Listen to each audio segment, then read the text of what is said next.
Coaching সেন্টারে আপনাদের সকলকে আবারও স্বাগতম এই শ্রীকৃষ্ণ কীর্তনের ক্লাসে। প্রথমে শ্রীকৃষ্ণ কীর্তন সম্পর্কে তথ্যভিত্তিক বিষয়বস্তু খুব সংক্ষেপে আলোচনা করব, আর সেই সাথে প্রায় 160টি এমসিকিউ প্রশ্নোত্তর আলোচনা করব। চর্যাপদ বা শ্রীকৃষ্ণ কীর্তন আলোচনা করতে গেলে কিন্তু এক একটা বিষয়ের উপর বা বোঝাতে গেলে 4 থেকে 5টি ক্লাস এখন প্রয়োজন। তাছাড়া এসএলএসটিতে নেট সেটের মতো অত গভীর থেকে প্রশ্ন আসে না, তবে যেমন প্রশ্ন আসে তেমন একটি বই থেকে কিন্তু আমি আলোচনা শুরু করেছি, এবং আমরা আসন্ন পরীক্ষার কথা মাথায় রেখে খুব দ্রুতই আধুনিক যুগ, ব্যাকরণ, টেক্সট বা অনুবাদ, নবম দশম এবং একাদশ দ্বাদশ দুটি সিলেবাসে একে একে আমরা কভার করব। সকলের সঙ্গে থাকুন, আর ভালো লাগলে লাইক, কমেন্ট, শেয়ার, প্রয়োজনে সাবস্ক্রাইব করে বেল নোটিফিকেশন প্রেস করে রাখবেন, তাহলে সবার আগে ভিডিও আপনাদের কাছে পৌঁছে যাবে। তাহলে চলুন আজকে শ্রীকৃষ্ণ কীর্তনের আলোচনা আসা যাক। এই বইটাতে যে বিষয়বস্তু দেওয়া আছে তার থেকে তথ্যভিত্তিক কয়েকটি বিষয়বস্তু নিয়ে আমি আজকে বলবো, তারপরে এমসিকিউতে যাব। আমি পুরোটা পড়ব না। যে বিষয়টি আছে যে চৈতন্যপূর্ব বৈষ্ণব কাব্য পদ ও পাঁচালী দুটি আঙ্গিকে বিকশিত হয়েছিল, একটি পদ অন্যটি পাঁচালী। পদসাহিত্যের উল্লেখযোগ্য কবি হচ্ছে চণ্ডীদাস ও বিদ্যাপতি, আমরা জানি, যেটা মানে বৈষ্ণব পদাবলীর যে পদ সেটা। আর রাধাকৃষ্ণ বিষয়ক পাঁচালী কাব্য হলো বড়চণ্ডীদাসের শ্রীকৃষ্ণ কীর্তন। তাহলে আমাদের পাঠ্য আজকে বলছি রাধাকৃষ্ণ বিষয়ক পাঁচালী কাব্য হলো বড়চণ্ডীদাসের শ্রীকৃষ্ণ কীর্তন। এই শ্রীকৃষ্ণ কীর্তন নিয়ে আমরা আলোচনা করছি। বৈষ্ণব সমাজের কাছে অবহেলিত ও অবাঞ্ছিত হওয়ার কারণেই কিন্তু বসন্তরঞ্জন রায় বিদ্যাবল্লভ বাঁকুড়া জেলার কাকিল্লা গ্রামের বাসিন্দা দেবেন্দ্রনাথ মুখোপাধ্যায়ের গোয়ালঘরের মাচার উপর থেকে অযত্নে রক্ষিত একটি আবর্জনার স্তূপ থেকে শ্রীকৃষ্ণ কীর্তনের পুঁথিটি সংগ্রহ করেছিলেন। এটি সালটি হচ্ছে 1909, চর্যাপদ 1907, আর এটি হচ্ছে 1909 আবিষ্কার। আর প্রকাশিত হয়েছিল দুটি, চর্যাপদ এবং শ্রীকৃষ্ণ কীর্তন দুটোই 1916 সালে, সেটা হচ্ছে বঙ্গীয় সাহিত্য পরিষদ থেকে, যেখানে সেই পুঁথিগুলো এখনও রাখা রয়েছে। এবার চলে আসি পরের পার্টটায়, সেটা হচ্ছে শ্রীকৃষ্ণ কীর্তন হচ্ছে পাঁচালী কাব্য। এর পূর্ণাঙ্গ খণ্ড হচ্ছে, আমরা জানি মোট খণ্ড হচ্ছে 13টি, কিন্তু পূর্ণাঙ্গ খণ্ড 10টি এবং খণ্ডের অন্তর্গত হচ্ছে 4টি। এখানে 14টি হচ্ছে, কিন্তু একটার মধ্যে আরেকটি লুকিয়ে আছে, তার জন্য মোট 13টি হবে। তার মধ্যে শেষটা আবার খণ্ড নয়, শেষটা রাধা বিরহ। আচ্ছা, এবার আসি যেটা যে পুঁথি চিরকুটে পাওয়া গেছিল যে নামটি, সেটা হচ্ছে শ্রীকৃষ্ণ সন্দর্ভ। আর শ্রীকৃষ্ণ কীর্তন নামটি কিন্তু পাওয়া যায়নি সেখানে, এটি দিয়েছিলেন বসন্তরঞ্জন রায় বিদ্যাবল্লভ, যিনি আবিষ্কার করেছিলেন।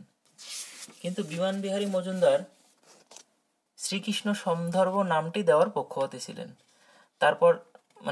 তারপরে তারাপদ মুখোপাধ্যায় শ্রীকৃষ্ণ সন্দর্ভ চিরকুটটি সংযুক্ত হওয়ার নির্ভরযোগ্য তথ্য তিনি দিয়েছিলেন। মানে এর মধ্যে যে ওই শ্রীকৃষ্ণ সন্দর্ভ চিরকুটটি ওর মধ্যে অন্তর্ভুক্ত হলো কেন, এটি একটি রসিদ, সেই সম্পর্কে তিনি অনেক তথ্য দিয়েছিলেন। তিনি কে? তারাপদ মুখোপাধ্যায়। এই সম্পর্কে আরেকটি তথ্য সংক্ষেপে বলা যায় যে একটি বইয়ের ভিতরে যদি একটা পেন রাখা যায়, সেই বইটার নাম কখনো পেন হয়ে যায় না। ঠিক তেমনই কিন্তু যুক্তি দিয়েছিলেন অনেকেই। আর যে বিষয়টি উঠে এসেছে সেটা হচ্ছে যে শ্রীকৃষ্ণ সন্দর্ভ নামে শ্রীজীব গোস্বামীর একটি বই ছিল, তত্ত্বগ্রন্থ ছিল আর কি, এই একই নামের। আচ্ছা, এবার আসি, এই শ্রীকৃষ্ণ কীর্তন কাব্যটি রচিত হয়েছে পঞ্চদশ শতকের প্রথম ভাগে। এটি কিন্তু বলেছিলেন অধ্যাপক সুনীতি কুমার চট্টোপাধ্যায়। আর শ্রীকৃষ্ণ কীর্তন আবিষ্কারের পরেই বাংলা সাহিত্যে একটা নতুন সমস্যা সৃষ্টি হয়েছিল, সেটা হচ্ছে চণ্ডীদাস সমস্যা। বঙ্গভাষার সাহিত্য গ্রন্থে দীনেশচন্দ্র সেন মন্তব্য করেন যে অপরিণত বয়সে চাপল্যে চণ্ডীদাস শ্রীকৃষ্ণ কীর্তনের ন্যায় অতি অশ্লীল কাব্য রচনা করেন। পরে শিল্পী স্বভাবের ক্রমবিবর্তনের ফলে পরিণত বয়সে তিনি অপূর্ব প্রেম ভাবা সমৃদ্ধ পদসাহিত্য রচনা করেন। আর সেই সাথে শ্রীকৃষ্ণ কীর্তনের আবিষ্কারক বসন্তরঞ্জন রায়েরও কিন্তু একই অভিমত। আর এবার ব্যাপারটা হচ্ছে অনেকে দুটো চণ্ডীদাসের কথা স্বীকার করেছেন, সেটি হচ্ছে খগেন্দ্রনাথ মিত্র আর মনীন্দ্রমোহন বসু। এরা দুটো চণ্ডীদাসের কথা স্বীকার করেছেন। অধ্যাপক খগেন্দ্রনাথ মিত্রের মতে দুজন চণ্ডীদাস হলেন প্রাক চৈতন্য যুগের উৎকৃষ্ট পদরচয়িতা দ্বিজ চণ্ডীদাস আর চৈতন্য পরবর্তী যুগের নিকৃষ্ট প্রতিভাবান্য কবি দীনচণ্ডীদাস। বড়ু চণ্ডীদাসের অস্তিত্ব তিনি স্বীকার করেননি। এই যে বড়ু চণ্ডীদাসের অস্তিত্ব কিন্তু এই খগেন্দ্রনাথ মিত্র আর মনীন্দ্রমোহন বসু স্বীকার করেননি। এবার চলে আসি তিনজন চণ্ডীদাসের কথা কারা কারা স্বীকার করেছেন। আমি খুব সংক্ষেপে যে বিষয়টি প্রয়োজন আমাদের সেই বিষয়টি আপনাদের সঙ্গে তুলে ধরার চেষ্টা করছি। তিনজন চণ্ডীদাসের স্বীকৃতি দিয়েছিলেন হরপ্রসাদ শাস্ত্রী, শশীচন্দ্র রায়, হরেকৃষ্ণ মুখোপাধ্যায়, সুনীতি কুমার চট্টোপাধ্যায়, বিমান বিহারী মজুমদার, শহীদুল্লাহ প্রমুখ। হরপ্রসাদ শাস্ত্রী ও শশীচন্দ্র রায় চৈতন্য পূর্ববর্তী দুজন চণ্ডীদাসের অস্তিত্ব স্বীকার করেন। একজন শ্রীকৃষ্ণ কীর্তনের বড়ু চণ্ডীদাস, অপরজন উৎকৃষ্ট পদরচয়িতা পদাবলী চণ্ডীদাস। এই দুজনের কথা স্বীকার করছে। আর চৈতন্য উত্তরকালে নিকৃষ্ট পদাবলীর রচয়িতা দীনচণ্ডীদাস। হরেকৃষ্ণ মুখোপাধ্যায় ও সুনীতি কুমার চট্টোপাধ্যায়ের মতে চৈতন্য পূর্ববর্তী কবি একজন, সেটা হচ্ছে বড়ু চণ্ডীদাস, এবং চৈতন্য উত্তর দুজন কবি, দ্বিজ চণ্ডীদাস ও দীনচণ্ডীদাস। তাহলে এদের মধ্যে আবার মত পার্থক্য আছে। কেউ তিনজন চণ্ডীদাসের কথা স্বীকার করছে, কেউ বলছে বড়ু চণ্ডীদাস একজন, আর আরেকটা হচ্ছে পদাবলিকার চণ্ডীদাস, আর একটা দীনচণ্ডীদাস। আবার কেউ বলছেন না, বড়ু চণ্ডীদাস চৈতন্য পূর্ববর্তী একজন আর চৈতন্য পূর্ববর্তী দুজন।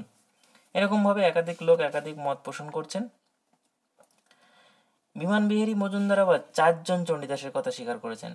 আমরা এবার যাব সেই চারজন চণ্ডীদাস কারা কারা। একজন চৈতন্য পূর্বযুগের উৎকৃষ্ট পদরচয়িতা পদাবলী চণ্ডীদাস, আর সেই সাথে চৈতন্যদেবের সমকালীন শ্রীকৃষ্ণ কীর্তন এর রচয়িতা বড়ু চণ্ডীদাস। আর চৈতন্য পরবর্তী দুজন চণ্ডীদাসের মধ্যে প্রথমজন হলেন পালাগানের লেখক দীনচণ্ডীদাস, আর অপরজন গোস্বামী ভাবাদর্শে অনুপ্রাণিত দ্বিজ চণ্ডীদাস। এই চারজন।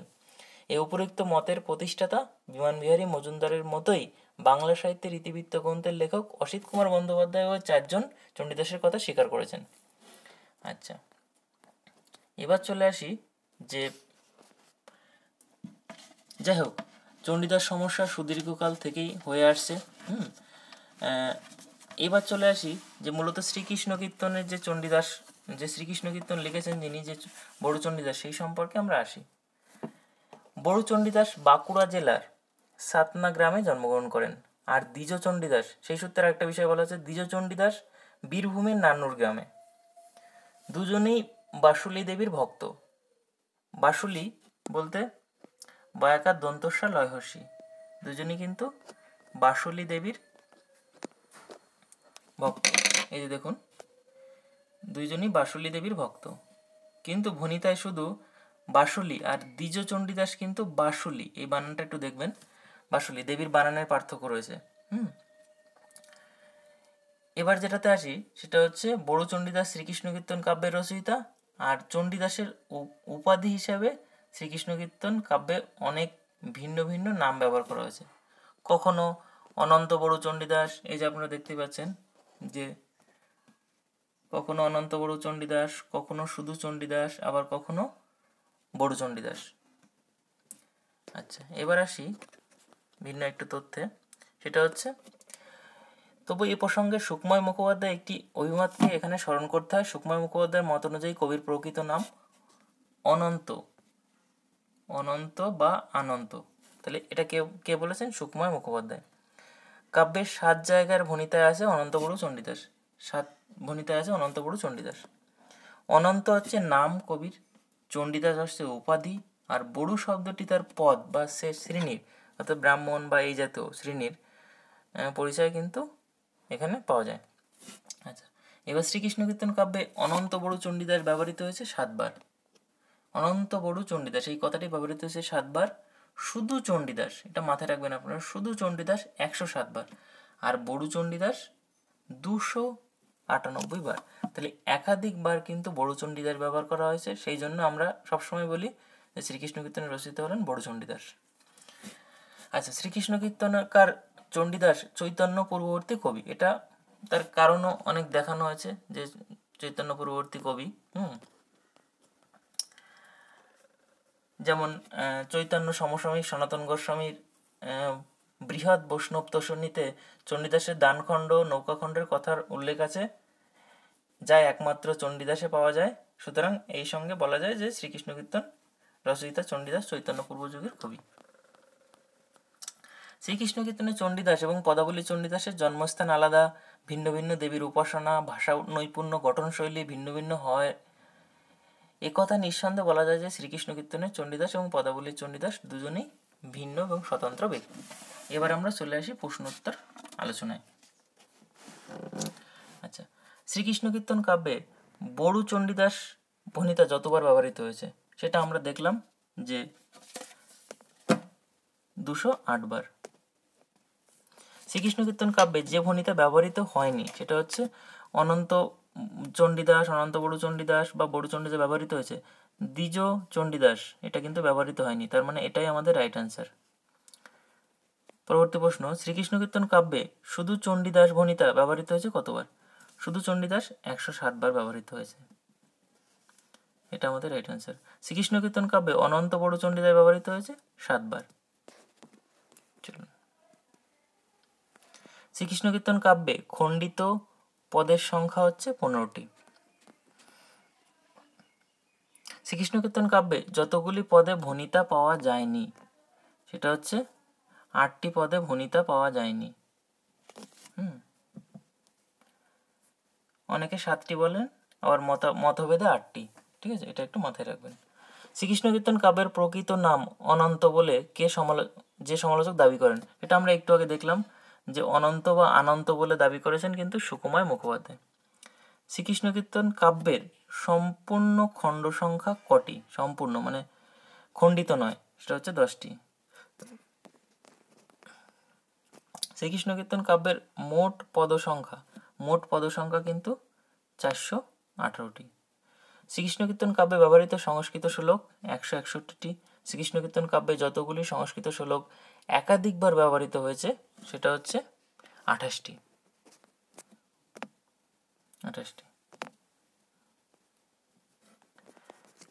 এবার চলে আসি, শ্রীকৃষ্ণ কীর্তনকার যেখানে জন্মগ্রহণ করেছিলেন সেটা হচ্ছে সাতনা গ্রামে, বাঁকুড়ার সাতনা গ্রামে। শ্রীকৃষ্ণ কীর্তনের পুঁথি যিনি আবিষ্কার করেন তিনি হচ্ছেন বসন্ত রঞ্জন রায় বিদ্যাবল্লভ। শ্রীকৃষ্ণ কীর্তনের পুঁথি আবিষ্কৃত হয় 1909 সালে। শ্রীকৃষ্ণ কীর্তনের পুঁথিটি যার গৃহ থেকে আবিষ্কৃত হয় সেটা দেবেন্দ্রনাথ মুখোপাধ্যায়। শ্রীকৃষ্ণ কীর্তন কাব্যে যে কৃষ্ণ সখার নাম আছে সেটা হচ্ছে বলভদ্র। শ্রীকৃষ্ণ কীর্তন কাব্যে ব্যবহৃত রাগ রাগিনীর উল্লেখ কটি? যতগুলি আর কি, 32টি রাগ রাগিনীর উল্লেখ আছে। শ্রীকৃষ্ণ কীর্তন কাব্যের ক্ষুদ্রতম খণ্ড, একদম প্রথম খণ্ড জন্মখণ্ড সব থেকে ক্ষুদ্রতম। শ্রীকৃষ্ণ কীর্তন কাব্যে বৃহত্তম খণ্ড হচ্ছে দানখণ্ড। শ্রীকৃষ্ণ কীর্তন কাব্যে জন্মখণ্ডের পদ সংখ্যা 9টি মাত্র। তাম্বুল খণ্ডের পদ সংখ্যা 26টি। এবার আপনারা এটা একটু সূত্র আকারে মনে রাখার চেষ্টা করবেন। দানখণ্ডের 112টি, নৌকাখণ্ডের 30টি, ভারখণ্ডের 37টি, বৃন্দাবন খণ্ড পদ সংখ্যা 30টি, যমুনা খণ্ডের পদ সংখ্যা 37টি, বানখণ্ডের ও 37টি, বংশীখণ্ডের 41টি আর রাধা বিরহের 69টি। যে খণ্ডটি যমুনা খণ্ডের অন্তর্গত নয় সেটা হচ্ছে ছত্রখণ্ড, যমুনা খণ্ডের অন্তর্গত নয়। ছত্রখণ্ড যে খণ্ডের অন্তর্গত সেটা হচ্ছে ভারখণ্ডের অন্তর্গত। শ্রীকৃষ্ণ কীর্তন যার সম্পাদনায় প্রকাশিত হয় সেটা হচ্ছে যিনি আবিষ্কার করেছিলেন তার সম্পাদনায়, অর্থাৎ বসন্ত রঞ্জন রায় বিদ্যাবল্লভের সম্পাদনায় কিন্তু এটা প্রকাশিত হয়। এবার চলে আসি, শ্রীকৃষ্ণ কীর্তন গ্রন্থাগারে প্রথম প্রকাশিত হয় চর্যাপদ এবং শ্রীকৃষ্ণ কীর্তন, সেটা হচ্ছে 1916 সালে বঙ্গীয় সাহিত্য পরিষদ থেকে। এই যে পরের প্রশ্নে তাই আছে, শ্রীকৃষ্ণ কীর্তন যেখান থেকে প্রথম মুদ্রিত হয় সেটা হচ্ছে বঙ্গীয় সাহিত্য পরিষদ থেকে। শ্রীকৃষ্ণ কীর্তনের যে চিরকুটটি পাওয়া গিয়েছিল তাতে যা লেখা ছিল সেটা আমরা পড়লাম তো, যে শ্রীকৃষ্ণ সন্দর্ভ লেখা ছিল। শ্রীকৃষ্ণ কীর্তন কাব্যে যে খণ্ডের নিজস্ব কোনো পদ নেই সেটা হচ্ছে যমুনা খণ্ডের নিজস্ব কোনো পদ নেই। শ্রীকৃষ্ণ কীর্তন কাব্যে শ্রীকৃষ্ণের জননী হলেন দেবকী। শ্রীকৃষ্ণ কীর্তন কাব্যে যার প্রভাব নেই সেটা হচ্ছে পদ্মা পুরাণের প্রভাব কিন্তু নেই এখানে। শ্রীকৃষ্ণ সন্দর্ভ গ্রন্থটির রচয়িতা হলেন শ্রীজীব গোস্বামী, যেটা আমরা পড়লাম আলোচনায়। শ্রীকৃষ্ণ কীর্তন কাব্যে শ্রীকৃষ্ণের পিতা হলেন বসুদেব, আর জননী হলেন পদুমা, রাধার জননী হলেন পদুমা, রাধার পিতা হলেন সাগর শ্রীকৃষ্ণ কীর্তন কাব্য অনুসারে, আর রাধার শাশুড়ি হলেন জটিলা, আর রাধার স্বামী হলেন অভিমন্যু। শ্রীকৃষ্ণ কীর্তন কাব্যে রাধার শ্বশুর হলেন গোল, আর কালীয় দমনকালে জলমগ্ন অচৈতন্য কৃষ্ণকে ফিরিয়ে দিয়েছিলেন বলভদ্র। কংস নিধনের জন্য ব্রহ্মা দেবগণকে নিয়ে যেখানে সভা করেছিলেন সেটা হচ্ছে আকাশে। তাম্বুলখণ্ডে যে মূল কাহিনীর সূত্রপাত সেটা হচ্ছে বসন্তকালে। আমরা তাম্বুলখণ্ডে দেখলে কি দেখতে পাবো, সেখানে রাধার কাছে প্রেম নিবেদনের জন্য ফুল মানে তাম্বুল মানে পান পাঠিয়েছিল কৃষ্ণ, তা প্রেম নিবেদন করেছিল বসন্তকালে। এটা আমরা একটু মনে রাখবো একটু মজা করে। শ্রীকৃষ্ণ কীর্তন কাব্যের কাহিনী যে ঋতুতে সমাপ্ত হয় সেটা হচ্ছে শরৎ ঋতুতে কিন্তু সমাপ্ত হয়, এটা একটু মাথায় রাখতে হবে। শ্রীকৃষ্ণ কীর্তন কাব্যে কাহিনীর বিস্তার 2.5 বছর ধরে কিন্তু কাহিনীটি চলেছিল। ব্রহ্মা কংসবধের নিমিত্ত দেবতাদের নিয়ে যেখানে স্তব করেছিলেন সেটা হচ্ছে সাগরে। শ্রীকৃষ্ণ কীর্তনে কৃষ্ণের যতগুলো গোপিনীর কথা আছে সেটা হচ্ছে 16,000 বা 16,000, যেটাকে বলে আমরা বলি 16,000 গোপিনী। পুতনা যেখানে কৃষ্ণকে হত্যা করতে গিয়েছিলেন সেটা হচ্ছে গোকুলে। কৃষ্ণ যে মাসের অষ্টমী তিথিতে জন্মগ্রহণ করেন সেটা হচ্ছে ভাদ্র মাসের। কৃষ্ণ যে মাসে অষ্টমী তিথিতে, ভাদ্র মাসে বললাম। রাধা কৃষ্ণকে প্রণয় তাম্বুলের সঙ্গে চম্পা ছাড়া আর যে ফুল পাঠিয়েছিল সেটা হচ্ছে নাগকেশর। সে তাম্বুল পানের সঙ্গে আর কি প্রেমের প্রস্তাব দিয়েছিল প্রথম, সেটা হচ্ছে চম্পা ফুল এবং নাগকেশর ফুল সাথে নিয়ে এক বড়াইকে দিয়ে পাঠিয়েছিল। দানখণ্ডে কৃষ্ণ রাধার কাছে যে দান চেয়েছিল সেটা হচ্ছে 16 পণ।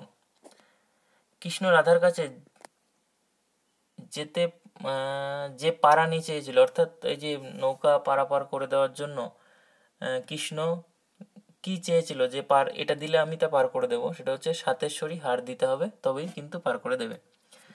বস্ত্রহরণ খণ্ডে কৃষ্ণ রাধাকে ফেরত দেয়নি কি, বস্ত্রহরণ খণ্ডে যে গজমতির হারটি, অর্থাৎ সে যে বস্ত্রগুলো লুকিয়ে রেখেছিল সেখানে হারটি গজমতির হার ছিল, সেটা কিন্তু আর ফেরত দেয়নি।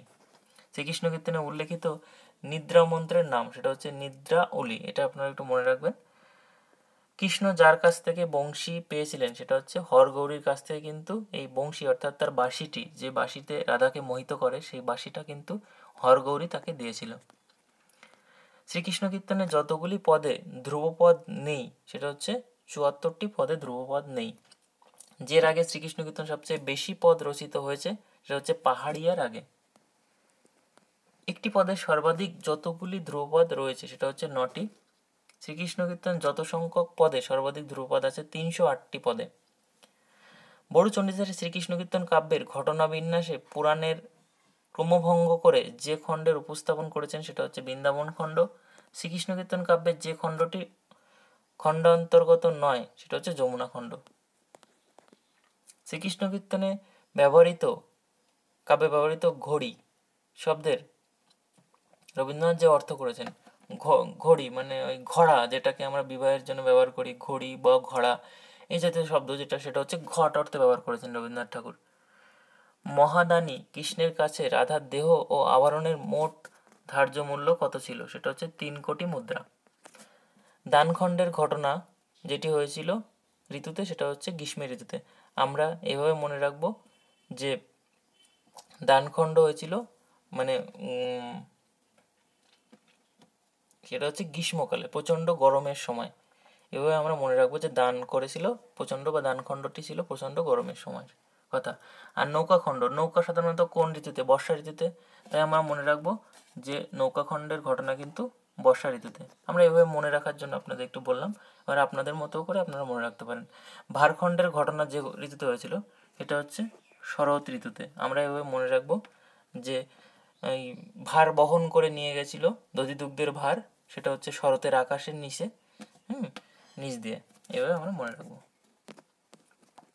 বৃন্দাবন খণ্ডের ঘটনা যে ঋতুতে হয়েছিল সেটা হচ্ছে বৃন্দাবনে আমরা জানি যে কি হয়েছিল, সেখানে রাস উৎসব বা সেখানে দোল উৎসব হয়, সেটা কিন্তু বসন্তকালে হয়, এভাবে আমরা মনে রাখবো বসন্ত ঋতু।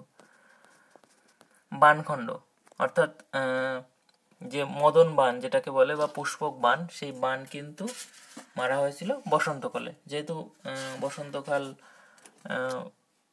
একটা ভালো সময় আর কি, সেই ওই জন্য এটা বলা হয়েছে, বা এভাবে মনে রাখতে পারবে যে রাধা কৃষ্ণকে বান মেরেছিল, সেটা হচ্ছে মদন বান বা পুষ্প বান যেটাকে বলে, সেটা মেরেছিল, এটা হচ্ছে বসন্ত ঋতুতে। বংশীখণ্ডের ঘটনা যে ঋতুতে হয়েছিল সেটাও একইভাবে, অর্থাৎ বাঁশি চুরি হয়েছিল, হ্যাঁ, সেই যে ঘটনাটা সেটা হচ্ছে বসন্ত।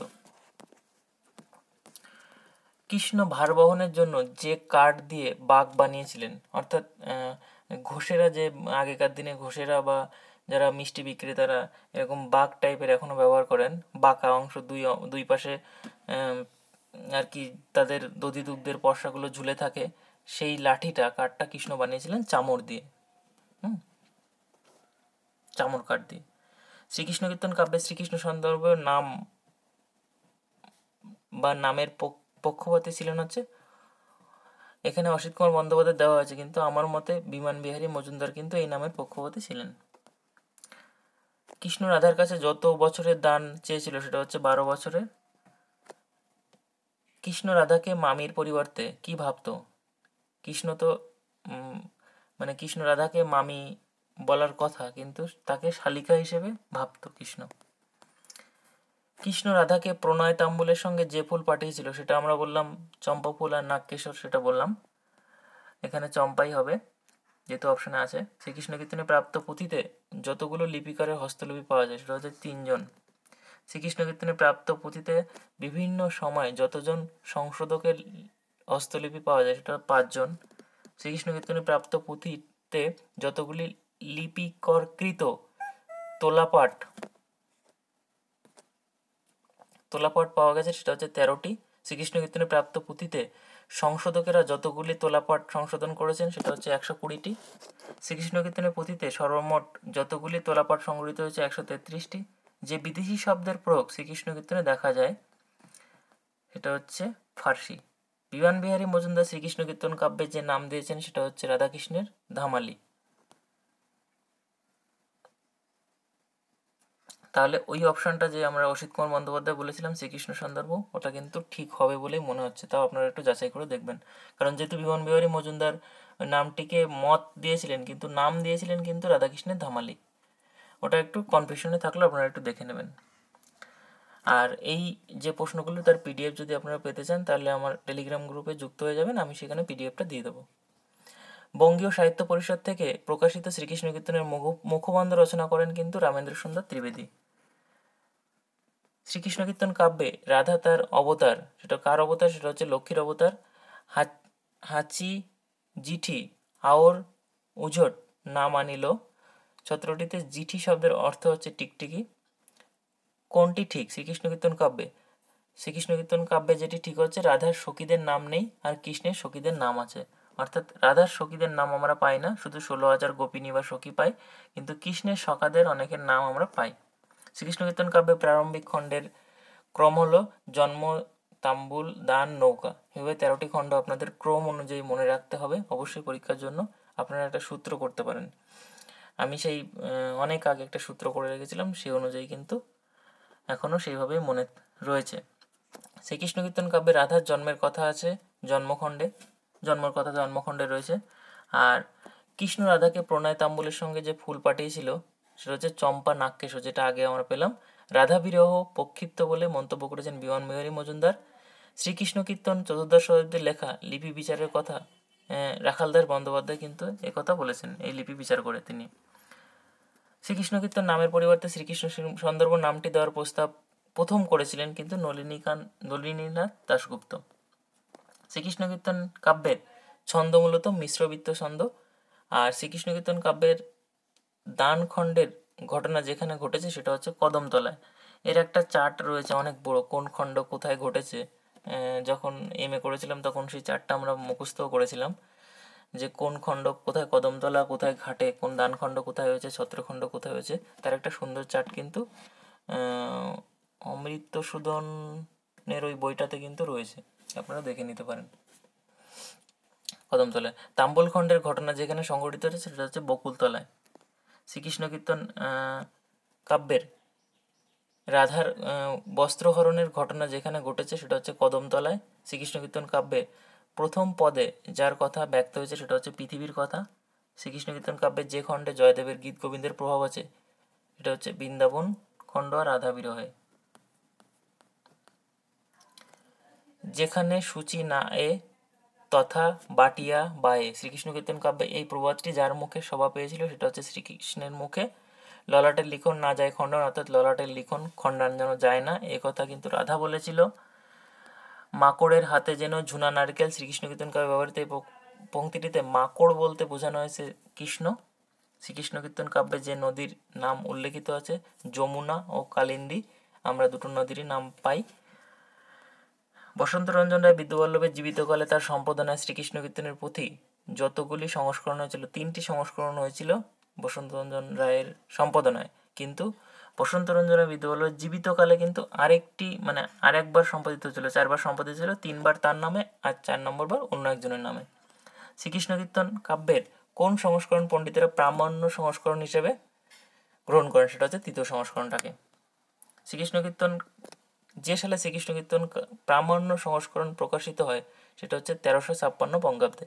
অমৃতসূদন ভট্টাচার্যের যে বইটা আমি বললাম, অমৃতসূদন ভট্টাচার্যের শ্রীকৃষ্ণ কীর্তন যে কাব্যটা, সেই বইটাতে আপনারা ওই তথ্যগুলো পাবেন। শ্রীকৃষ্ণ কীর্তন কাব্য সম্পাদনায় যে সংস্করণকে প্রামাণ্য হিসেবে গ্রহণ করেছিলেন, মূল পুঁথিটাকে তিনি প্রামাণ্য হিসেবে গ্রহণ করেছিলেন। আধুনিক বাংলার আদর্শে যাহারা প্রাচীন বাংলার পুঁথি সংশোধন করতে থাকেন তাহারা পরম অনিষ্ট করেন, যিনি এই মন্তব্য করেছিলেন সেটা হচ্ছে রবীন্দ্রনাথ ঠাকুর। আধুনিক বাংলার আদর্শে যাহারা প্রাচীন বাংলার পুঁথি সংশোধন করিতে থাকেন, এই যে কথাটা, তাহারা পরম অনিষ্ট করেন, গ্রন্থের পাঠ সংশোধন প্রসঙ্গে রবীন্দ্রনাথ এই মন্তব্য করেছিলেন সেটা হচ্ছে শ্রীকৃষ্ণ কীর্তনে। সেটা আমি বললাম, শ্রীকৃষ্ণ কীর্তন কাব্যের যে খণ্ডে সমাপ্তিসূচক চিত্র ব্যবহৃত হয়েছে সেটা হচ্ছে যমুনা খণ্ডে। শ্রীকৃষ্ণ কীর্তন কাব্যের পুঁথি খণ্ডিত হয় যে খণ্ডের সূচনা অংশে পাওয়া যায়নি, সেটা হচ্ছে জন্মখণ্ড আর বৃন্দাবন খণ্ড। এই দুটো খণ্ডের কিন্তু সূচনার যে অংশগুলো পাওয়া যায়নি। শ্রীকৃষ্ণ কীর্তন কাব্যের পুঁথিতে যে খণ্ডের নাম পাওয়া যায়নি সেটা হচ্ছে বস্ত্রহরণ খণ্ডের। শ্রীকৃষ্ণ কীর্তন খণ্ডান্তর্গত বস্ত্রহরণ খণ্ড নামটি দিয়েছিলেন অমৃতসূদন ভট্টাচার্য।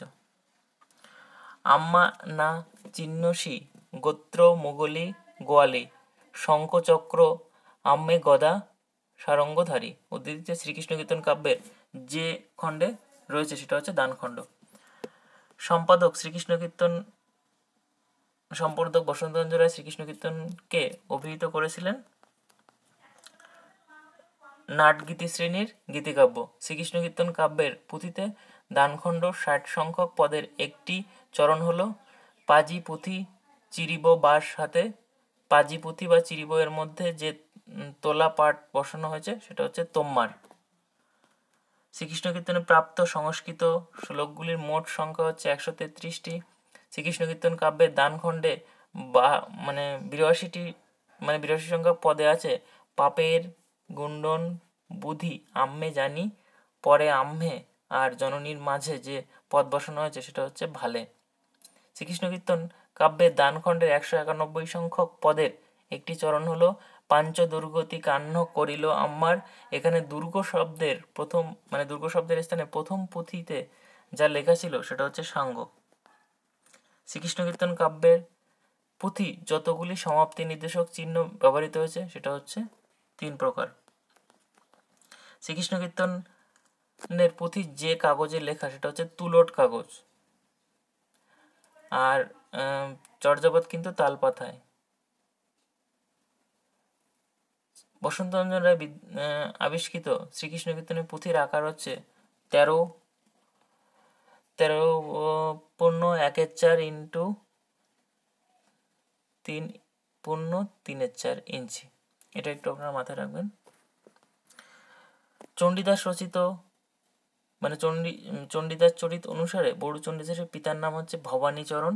যে বংশে চণ্ডীদাসের জন্ম সেটা হচ্ছে ব্রাহ্মণ বংশে, সেজন্য অনেক সময় আমরা যিনি বড়ু শব্দটি ব্যবহার করেছেন। যে দেবীর আরাধনা করে চণ্ডীদাস কবি প্রতিভা তথা সঙ্গীত কলা আয়ত্ত করেন সেটা হচ্ছে বাসলি, আর ওই দ্বিজ চণ্ডীদাসের বাসলি, এটা আপনারা একটু মনে রাখবেন। শ্রীকৃষ্ণ কীর্তনে যে ধরনের সেটা হচ্ছে নাটগীতি কাব্য। শ্রীকৃষ্ণ কীর্তনে বর্ণনীয় বিষয় রাধাকৃষ্ণের ব্রজলীলা। জন্মখণ্ডে যতগুলি সংস্কৃত শ্লোক আছে 3টি, তাম্বুলখণ্ডে 7টি, দানখণ্ডে 46টি, নৌকাখণ্ডে 13টি। একটু মনে রাখবেন আপনারা এগুলো সূত্র করে। ভারখণ্ডে 11টি, ছত্রখণ্ডে 7টি, বৃন্দাবন খণ্ডে 11টি, বংশীখণ্ডে 19টি। পিত্তু ভারাব্যর্থং পিত্থি কথায় মাস নির্জরান তত সরভসং দেবা কংসধসে মনোদুগ্ধ। এই সংস্কৃত শ্লোকটির মূল উৎস হচ্ছে ভাগবত। নিপীয় রাধাবচনং তত বচন পণ্ডিতা যবেন জরতি গত্তা জগাৎ মধুসূদনং। এই শ্লোকটি তাম্বুলখণ্ডে যতবার ব্যবহৃত হয়েছে সেটা হচ্ছে 2বার। দিনে দিনে বাড়ে তনু লীলা পুরিল সেহেন চন্দ্রকলা। এখানে রাধার বর্ণনার কালিদাসের যে কাব্যের প্রভাব আছে সেটা হচ্ছে কুমার সম্ভব। নন্দ্রোত্তর চান্দ চন্দন রাধা সবক্ষণে পরল সমান মাঝে মলয় পবনে। শ্লোকটি যে গ্রন্থের অনুসরণে রচিত সেটা হচ্ছে গীতগোবিন্দ। কৃষ্ণস্য বসনং শ্রদ্ধা রাধিকা ধীমতি সতী বেপমান তনু স্তম্ভী জগাত জরতি মিদং। শ্লোকটি দানখণ্ডে যতবার ব্যবহৃত হয়েছে সেটা হচ্ছে 8বার। কেন্নে তোমে মোরে বল শালি সম্বন্ধ নামান ভগিনা বনমালী। মন্তব্যটি যে খণ্ড রয়েছে সেটা হচ্ছে দানখণ্ডে। দানখণ্ডের শেষে সমাপ্তিসূচক যে মন্তব্যটি আছে সেটা হচ্ছে ইতি দানখণ্ড 71/2 সমাপ্তি। এটা অবলিক 71/2 সমাপ্তি। আচ্ছা, এরপরে আছে মৃগমদ কুচযুগ গগন মাঝার তৈত নক্ষত্রগণ গজমতি হার। পদটিতে যে কবির প্রভাব আছে সেটা হচ্ছে জয়দেবের। মৃগমদ কুচযুগ গগন মাঝার তৈত নক্ষত্রগণ গজমতি হার। পদটি যে খণ্ডে সেটা হচ্ছে নৌকাখণ্ডে। আমার বচন শুনো নন্দের নন্দন ভার এড়িতে তম্মে চাহ অকারণ। পদের যে খণ্ডের অন্তর্গত সেটা হচ্ছে ভারখণ্ড।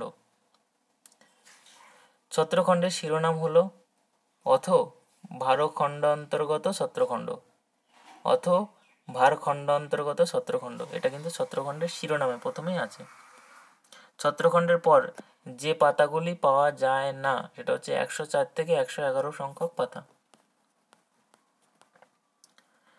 এরে মলয় পবন ধীরে বহল মনোমথক জাগয়ে ল। পদটি যে খণ্ডে রয়েছে সেটা হচ্ছে বৃন্দাবন খণ্ডে। এবে মলয় পবন ধীরে বহল মনমথ জাগয়ে ল।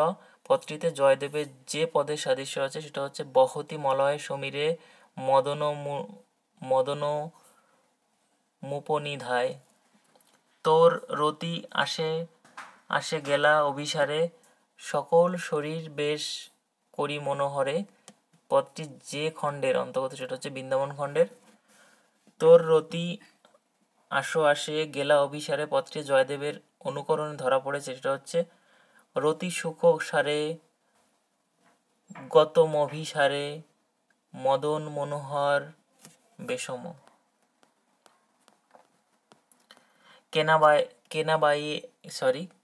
কেনাবাসী বায়ে বড়াই কালিনী নই কুলে কেনাবাসে বাই বড়াই এগোট গোকুলে।